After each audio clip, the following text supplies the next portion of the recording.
Volvo sērijas ir atpakaļ un ķeramies klāt pie arkas remonta.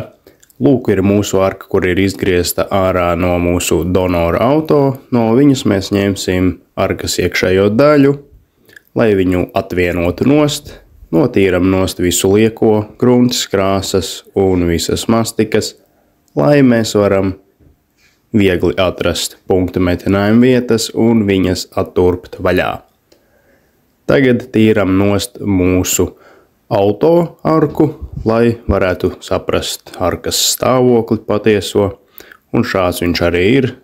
Kā redzat, arī ārējās arkas apakšdaļa ir stipri korodējusi, un iekšējā daļa principā ir jāmaina.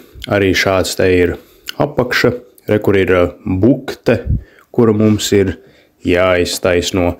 To gan mēs varēsim izdarīt tad, kad mēs būsim izgriezuši ārā iekšējo daļu. Iesitam ar punktsiti mūsu urbjamās vietas un urbjam visu ārā, līdz mums viss ir izurbts ārā. Ņemam rokās fleksi, izgriežam ārā iekšējo daļu, uzasinam kaltu un ar āmuru palīdzību sākam atsist iekšējo daļu.